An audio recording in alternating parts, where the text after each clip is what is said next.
आज हम पढ़ेंगे पाठ 4। कटु वचन मत बोल। तो कटु क्या होते हैं? कड़वे। वचन शब्द। तो आज का जो पाठ है वो है कटु वचन मत बोल कि हमें कड़वे वचन नहीं बोलने चाहिए। प्रस्तावना। मीठे और कड़वे वचनों में दिन रात का अंतर होता है। मीठे वचन शत्रु को मित्र तथा कड़वे वचन मित्र को शत्रु बनाने का काम करते हैं। अब इसमें बताया है कि मीठे जो बोल होते हैं वो और जो कड़वे बोल होते हैं उन दोनों में अंतर होता है। अगर हम किसी से मीठे प्यार से बोलते हैं तो जो अगर हमारा दुश्मन है वो भी दोस्त हो जाता है। और अगर हम किसी से बुरे वचन बुरे शब्द बोलते हैं किसी को तो वो हमारा कितना ही अच्छा दोस्त हो वो भी जो है दुश्मन बन जाता है। परिकल्पना। मनुष्य को मीठे ही वचन क्यों बोलने चाहिए? मनुष्य को मीठे वचन क्यों बोलने चाहिए? क्योंकि मन हमें जो है हमेशा अच्छे अच्छे मीठे प्यारे प्यारे है ना एकदम किसी से कड़वे बोल नहीं बोलने चाहिए, मीठे बोल बोलने चाहिए। क्यों? क्योंकि इससे क्या होता है हमारे व्यवहार एक बच्चों जो बोली है ना, हमारी जबान है, हम मुंह से बोलते हैं लेकिन हमारी जबान पूरी हिलती है। एक जबान जो है उसमें हड्डी नहीं होती है ना, कोई हड्डी बहुत लचीली होती है। लेकिन इससे निकले हुए जो शब्द होते हैं, जबान से निकले हुए जो शब्द होते हैं ना, वो सही और गलत है ना किसी के मन में भी बैर ला सकते हैं। है ना, कड़वे वचन जो है बुरे लगते हैं सुनने में, है ना, हमें दुख होता है कड़वे वचन सुनकर। अगर मान लीजिए आपका कोई दोस्त है ना, आपके कक्षा में साथ में पढ़ने वाले दोस्त होते हैं कई, जो अच्छे बोलते हैं वो आपको बड़े अच्छे लगते हैं, लेकिन जो बुरे बोलते हैं कड़वे एकदम चुभते हुए वो आपको बिल्कुल पसंद नहीं आते। उद्देश्य। सद्व्यवहार का विकास तथा वाणी की मधुरता को की सीख प्रदान करना। अब इस पाठ का क्या उद्देश्य है कि हमें अपने अंदर जो है उद्देश्य सद्व्यवहार का विकास तथा वाणी की मधुरता को सीख प्रदान करना। इस पाठ का उद्देश्य है कि हमें जो है सबसे अच्छा व्यवहार रखना चाहिए, है ना, और अपनी बुद्धि में मीठापन रखना चाहिए, है ना। हम क्या बोल करके किसी से भी कुछ भी करवा सकते हैं, है ना। लेकिन अगर मान लो हम जो है बोल रहे हैं अपने छोटे भाई बहनों किसी को कोई सामान उठाने के लिए, हम उसे प्यार से एकदम समझाते हुए कहेंगे कि आपको ये सामान उठा के रसोई में रखना है ना, और वहीं हम एकदम झिड़कते हुए से गुस्से में एकदम बुरे शब्द कहेंगे, अरे तुम ये सामान उठा के वहां क्यों नहीं रखते हो, वो काम नहीं करेगा। और करेगा तो जबरदस्ती करेगा, उसे लगेगा कि अरे बड़े भैया दीदी जो है वो तो हमेशा ही गुस्सा करते रहते हैं, बहुत बुरे हैं। तो हम शुरू करते हैं आज का पाठ। दास प्रथा के दिनों में एक मालिक के पास अनेक गुलाम थे, है ना। गुलाम होते हैं जो आपके दास होते हैं ना, गुलामी करते हैं। इनमें से एक था लुकमान। अब क्या थी, दास प्रथा की बातें बता रहे हैं, उस समय की जब लोग गुलाम रखा करते थे तो उस समय बहुत गुलाम थे, लेकिन उनमें से एक गुलाम का नाम था लुकमान। लुकमान था तो गुलाम, किंतु वह बड़ा बुद्धिमान था। किन वो क्या था, बहुत बुद्धिमान। बुद्धिमान का अर्थ होता है समझदार। कि लुकमान जो था गुलाम था, दास था, लेकिन वो बहुत समझदार था। उसकी प्रशंसा इधर उधर फैलने लगी। उसकी क्या फैलने लगी? प्रशंसा। प्रशंसा का अर्थ होता है बड़ाई। एक दिन उसके मालिक ने उसे बुलाया और कहा, सुनते हैं तुम बहुत होशियार हो, मैं तुम्हारा इम्तिहान लूंगा। एक दिन उसके मालिक, क्योंकि उसकी प्रशंसा फैल रही थी, एक दिन उसके मालिक ने उसे बुलाया कि मैंने सुना है कि तुम बहुत होशियार हो। होशियार मतलब कि समझदार, है ना। मैं तुम्हारा क्या लूंगा? इम्तिहान। इम्तिहान का अर्थ होता है बच्चों परीक्षा। अगर तुम कामयाब हो गए तो तुम्हें गुलामी से छुट्टी दे दी जाएगी। अच्छा जाओ, एक बकरे को काटो और उसका जो हिस्सा सबसे बढ़िया हो ले आओ। अब क्या हुआ, उसके मालिक ने कहा कि तुम्हारी जो है बहुत प्रशंसा हो रही है, सुना है तुम बहुत होशियार हो, है ना। अगर तुम मेरी परीक्षा में पास हुए तो तुम्हें गुलामी से मुक्ति मिल जाएगी, यानी कि तुम्हें छोड़ दिया जाएगा स्वतंत्र, और है ना। तो उसने क्या परीक्षा बताई कि एक बकरे को लाओ और उसका वो हिस्सा, हिस्सा होता है भाग, है ना, सबसे बढ़िया भाग हो ना वो ले आओ। लुकमान ने वैसा ही किया। एक बकरे को कत्ल किया। कत्ल करना मारना, है ना। एक बकरे को मारा और उसकी जीभ लाकर मालिक के सामने रख दी। कारण पूछने पर लुकमान ने कहा, अगर शरीर में जीभ अच्छी हो तो फिर सब अच्छा ही अच्छा होता है। उसने कहा जब वो जीभ काट कर ले आया कि ये सबसे अच्छी चीज है ना, यही हिस्सा सबसे बढ़िया है। उसके मालिक ने पूछा कैसे? तो उसने कहा कि अगर जीभ अच्छी होगी, है ना, तो सब कुछ अच्छा होगा। कैसे? कि अगर जीभ से हम अच्छा अच्छा बोलेंगे तो सब अच्छा अच्छा ही रहेगा।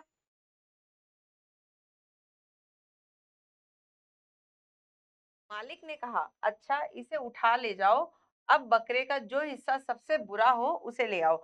अब मालिक ने क्या कहा उसे कि ठीक है ये तो अच्छा हिस्सा है ना, अब इसे तो ले जाओ और जो सबसे बुरा हिस्सा है वो ले आओ। लुकमान बाहर गया लेकिन थोड़ी देर बाद उसी को लाकर मालिक के सामने रख दिया। कारण पूछने पर लुकमान ने कहा अगर शरीर में जीभ अच्छी नहीं है तो फिर सब बुरा ही बुरा है। अब क्या है, उसने क्या हुआ जब बुरी चीज लाने को कहा ना उसे कि बुरा हिस्सा ले आओ, तो भी वो जीभ ही लेकर आया।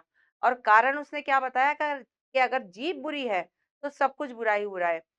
मतलब इसका मतलब हुआ कि अगर हमारी जीभ से अच्छे अच्छी शब्द निकलेंगे ना, हम मीठी वाणी बोलेंगे, सबसे मीठा मीठा बोलेंगे, तो सारे काम अच्छे अच्छे ही होंगे, सब कुछ अच्छा होगा। लेकिन अगर हमने जीभ से दूसरों के लिए कटु वचन, है ना, बुरे शब्द शब्द निकाले, लड़ाई झगड़ा किया, प्रेम से नहीं रहे, तो सब कुछ बुरा ही बुरा है। एक जिज्ञासु चीनी दार्शनिक कन्फ्यूशन कन्फ्यूशस के पास जा पहुंचा।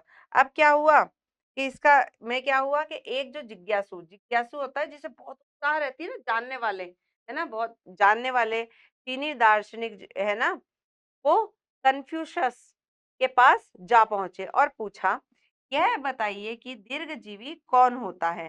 दीर्घजीवी का अर्थ होता है बच्चों कि लंबी उम्र होती है, कि कौन है लंबी उम्र वाला। वृद्ध कन्फ्यूशस मुस्कुराए और बोले जरा उठकर मेरे पास आइए और मेरे मुंह में देखिए जीभ है या नहीं। अब क्या हुआ, जो वृद्ध बूढ़े कन्फ्यूशस थे वो थोड़े मुस्कुराए इस प्रश्न पर, और उन्होंने उसको कहा कि आप मेरे पास आइए और मुंह में देखिए कि मेरे मुंह में जीभ है या नहीं है।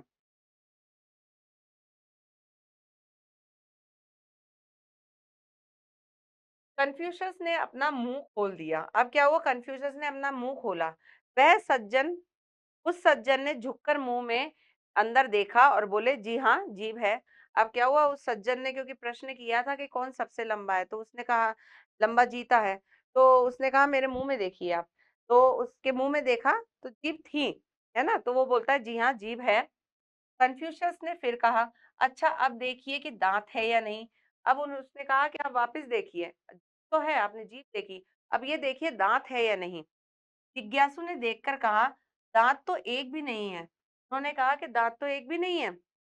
अब कन्फ्यूशस ने कहा जीभ तो दांतों से पहले पैदा हुई, उसे दांतों से पहले जाना चाहिए था, ऐसा क्यों नहीं हुआ, है ना। अब उसने पूछा कि आप ये बताइए जीभ तो जो है पहले पैदा हुई है, बच्चा जब होता है तो उसके मुंह में जीभ होती है लेकिन दांत नहीं होते, दांत बाद में आते हैं। तो उन्होंने कहा कि दांत तो बाद में आए लेकिन पहले क्यों चले गए, जबकि जीभ जानी चाहिए थी क्योंकि जीभ की उम्र लंबी है उससे। मेरे पास इसका कोई जवाब नहीं है, आप ही बताइए। तब वो बोला कि मेरे पास इसका कोई जवाब नहीं है, आप ही बताइए।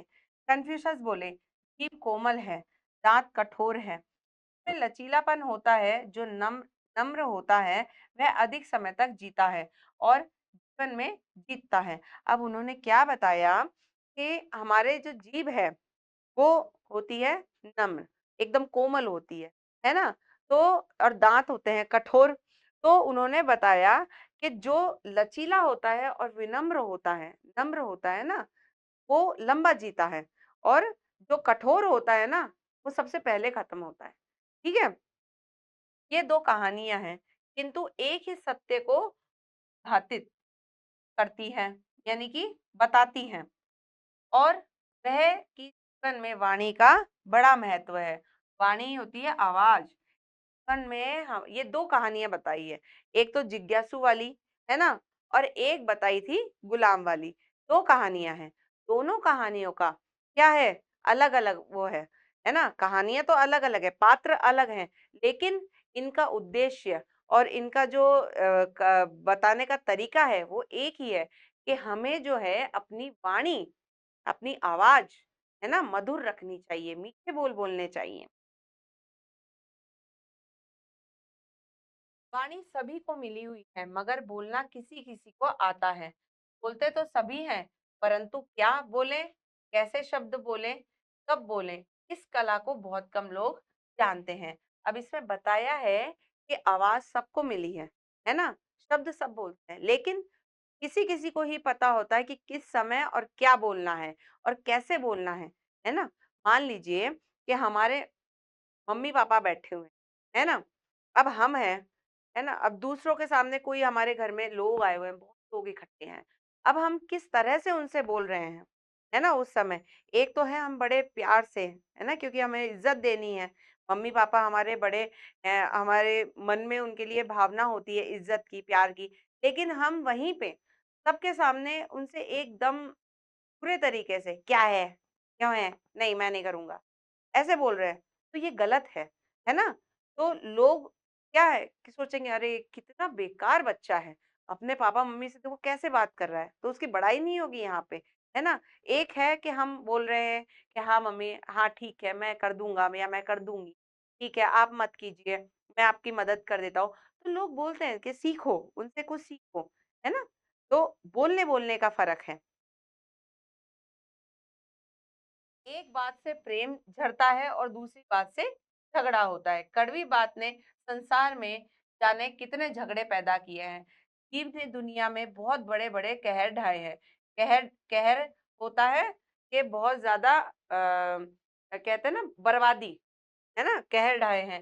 जीभ होती तो 3 इंच की है, पर वह पूरे 6 फीट के आदमी को मार सकती है। कि हमारी जीभ है उसने बहुत कहर ढाए हैं, बहुत ज्यादा कहते हैं बर्बादी दिखाई है जीभ ने। जीभ होती तो 3 इंच की है, कहते हैं ना कि जीभ होती तो 3 इंच की है, छोटी सी जीभ होती है, लेकिन इसके द्वारा निकले गए वचन, है ना, बोल, वो एक बड़े से बड़े आदमी को मार सकते हैं, है ना, बर्बादी का कारण बन सकते हैं। संसार के सभी प्राणियों में वाणी का वरदान केवल मानव को ही मिला है। आप सभी जानते हैं बच्चों कि इस पूरे संसार के अंदर, है ना, दुनिया के अंदर केवल एक इंसान ही है जो कि बोल पाते हैं, है ना, तो ये एक वरदान है। उसके सदुपयोग से स्वर्ग धरती पर उतर उतर सकता है और उसके दुरुपयोग से स्वर्ग भी नरक में बदल सकता है। भारत की धरती पर हुआ महाभारत का युद्ध वाणी के गलत प्रयोग का ही परिणाम था।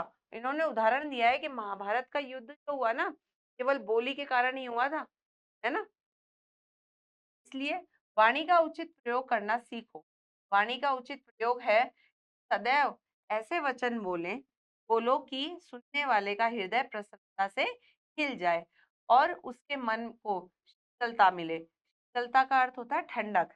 में बताया है कि ऐसी वाणी बोलो, ऐसे बोल बोलो कि सामने सुनने वाला जो है ना एकदम प्रसन्न हो जाए, उसके मन को ठंडक मिले। ऐसे कटु वचन कदापि मत बोलो से घृणा उत्पन्न हो। ऐसे वचन कलह अथवा झगड़े का कारण बन सकते हैं। कटु वचन क्या होते हैं? बुरे वचन, बुरे बोल। तो इसमें बताया है ऐसे बुरे बोल ना बोलो जिससे कि मन में घृणा, है ना, घृणा उत्पन्न हो, गुस्सा आए लोगों को, कलह हो, झगड़े हो। फिर हमें एक जो है काव्य पंक्तियां दी गई है यहाँ पे, हमें एक काव्य बताया गया है। मधुर वचन है औषधि, कटुक वचन है तीर। ये मधुर है, मीठे मीठे बोल तो क्या है, औषधि। आप कितना ही बड़ा से बड़ा घाव हो ना, उस पर औषधि का काम करते हैं। कटुक वचन है तीर। कटुक का अर्थ होता है कड़वा। ये कड़वे जो बोल है ना, वो तीर हैं, तीर की तरह से चुभते हैं, है ना। श्रवण मार्ग होई संचर, वेधे सफल शरीर। श्रवण मार्ग ये होता है सुनने वाला मार्ग, संचय, है ना, सुनने वाला, प्रवेश करता है जब। तो श्रवण का अर्थ होता है कान, कान के द्वारा संचर, है ना, जब प्रवेश करता है। भेदे सफल शरीर, ये कितना ही अच्छे से अच्छा शरीर हो, है ना, उसे भेद देता है वो, है ना, खत्म कर देता है बिल्कुल ही, है ना। कुटिल वचन सबसे बुरा, जारी करे तन छार, है ना। साधु वचन जल रूप है, बरसे अमृत धार। कुटिल वचन यानी कि बुरे वचन, है ना, सबसे बुरे हैं। और जारी होता है जलाकर, क्षार होता है राख। तो इसमें बताया है कि कुटिल जो कड़वे वचन होते हैं ना वो सबसे बुरे होते हैं। जारी करे तन छार, हमारा जो जला के है ना राख कर देता है हमारे शरीर को। साधु वचन जल रूप है बरसे अमृत धार। साधु जो होते हैं एकदम मीठे मीठे बोल बोलते हैं, साधु महात्मा, है ना। तो उनकी तरह से उनके जो वचन होते हैं वो एकदम जल रूपी है, तो अमृत की तरह से, है ना, बौछार करते हैं, ठंडक देते हैं। तो इसका क्या है कि हमें जो है मधुर वचन एक दवाई की तरह से है ना, जो कि और एक जो कड़वा वचन है वो तीर के समान है ना। दवाई और तीर अलग अलग है।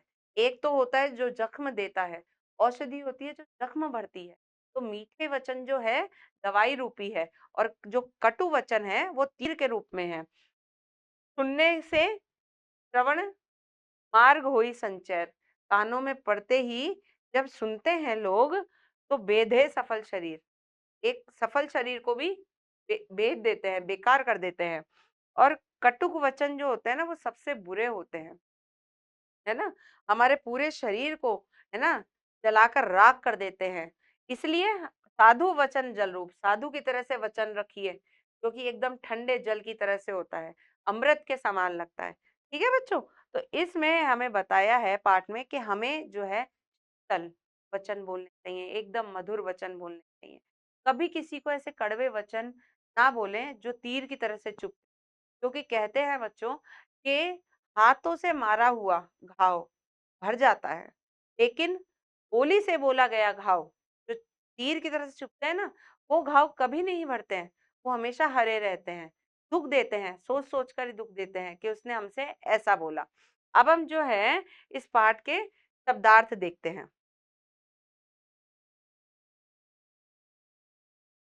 गुलाम, दास, प्रशंसा, बड़ाई, होशियार, चतुर, कत्ल, वध, दीर्घजीवी, लंबी आयु वाला, घाटित, प्रकट, कहर, आफत, मधुर, मीठा, सकल, सारा, जारी, चलाकर, बुद्धिमान, ज्ञानी, इम्तिहान, परीक्षा, सा, भाग, जिज्ञासु, जानने की इच्छा रखने वाला, सज्जन, अच्छा आदमी, वाणी, बोलिया, बोल, कटु, कड़वा, श्रवण, कान, संचय, प्रवेश करती है, सार, राख। ठीक है बच्चों, यहाँ पे ये इसके हमने कठिन शब्द कर लिए हैं। अब हम इसके प्रश्न उत्तर देखते हैं।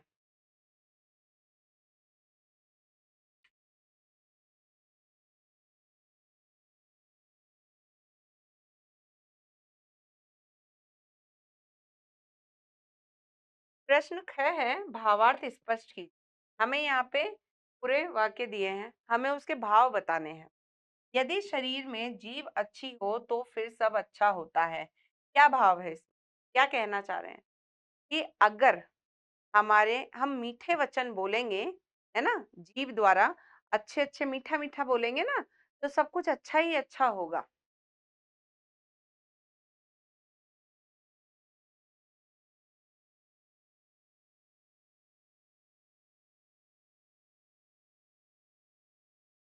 अगर हम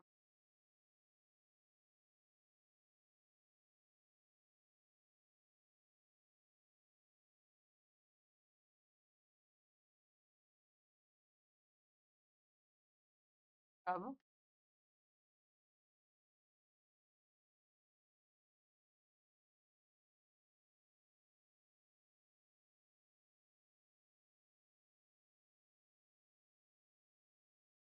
है, अगर हम अच्छा बोलेंगे, अच्छा बोलेंगे, अच्छा बोलेंगे, है ना।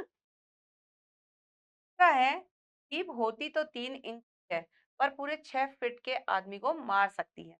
तो इसमें है कि जीभ द्वारा बोले गए जो वचन हैं, शब्द हैं, है ना, जीभ लचीली होती है, तो जीभ के द्वारा बोले गए, जीभ होती छोटी सी, के द्वारा बोले निकल गए जो एक बार शब्द, है ना, वो अच्छे हैं या बुरे, है ना, इससे क्या हो सकता है, एक सब कुछ बर्बाद हो सकता है, आदमी को मार सकती है। तो इसका लिखेंगे, जीभ होती तो है पर पूरे, भाव इसमें बता रहा है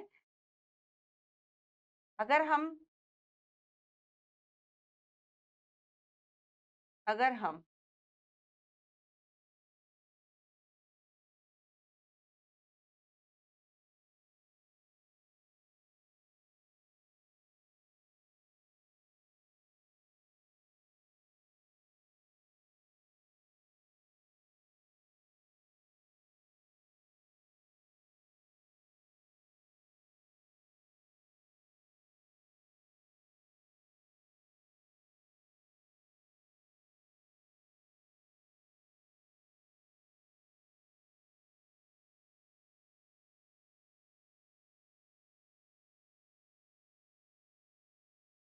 अगर हम बुरा वचन बोलेंगे तो वह किसी की मृत्यु का कारण बन सकता है।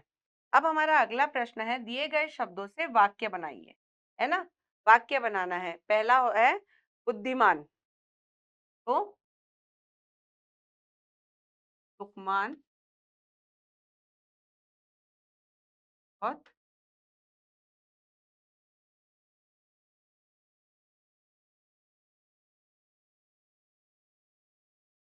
था। अब है गुलामी,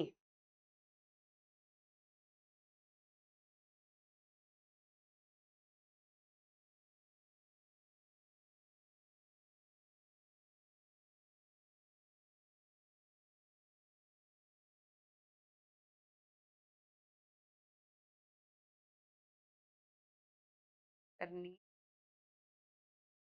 चाहिए। गुलामी का वाक्य बनाया हमें कि हमें जो है किसी की गुलामी नहीं करनी चाहिए, गुलाम नहीं होना चाहिए। अगला है जिज्ञासु, जानने को उत्सुक जो होता है ना, तो क्या था, सज्जन,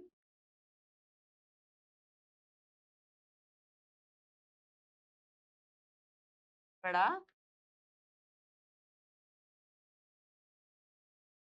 जिज्ञासु था। अगला है लचीलापन, है ना, हमें जीभ में लचीलापन होता है। में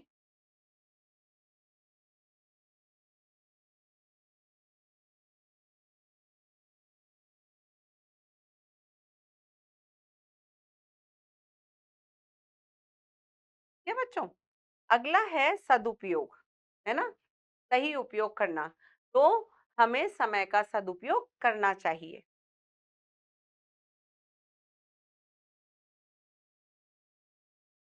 समय का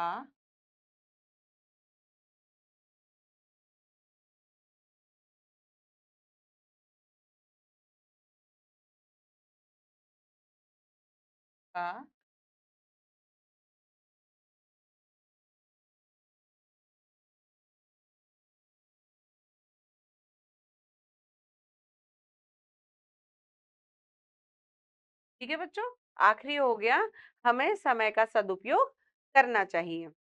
अगला हमारा प्रश्न है, सही विकल्प के सामने सही का चिन्ह लगाइए। प्रश्न हमें दिए हुए हैं, है ना, उनके विकल्प दे रखे हैं, जो सही है हमें उसके सामने सही का निशान लगाना है। पहला प्रश्न है, लुकमान को क्या काटने के लिए कहा गया, बकरा, घोड़ा या ऊंट? क्या काटने के लिए कहा था, बकरा। फिर है दूसरा, लुकमान ने बकरे का कौन सा हिस्सा चुना, मस्तिष्क, हृदय या जीभ? तो कौन सा हिस्सा काट के लिए आया था वो, जीभ। तीसरा है, जीभ कैसी होती है, कोमल, कठोर या हड्डी वाली? जीभ कैसी होती है, कोमल। अगला प्रश्न है, जीभ कितने इंच की बताई गई है, 4 इंच, 5 इंच या 3 इंच? क्या कहते हैं कि जीभ होती तो 3 इंच है, लेकिन बड़े से बड़ा आदमी मार सकती है ना, तो क्या है इसका उत्तर, 3 इंच।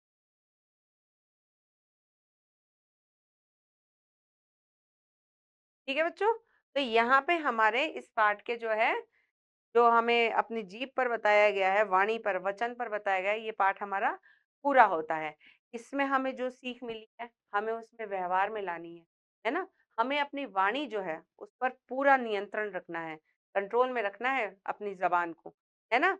एकदम दूसरों से प्यार भरे, मीठे हुए, ऐसे वचन नहीं बोलने हैं जिससे कि दूसरों को तकलीफ हो, है ना? बुरे वचन नहीं बोलने हैं। ऐसे शब्द बोलिए आप जिससे मिश्री घुली हुई है। ठीक है बच्चों? तो अब हम आपसे अगले पाठ पर मिलेंगे।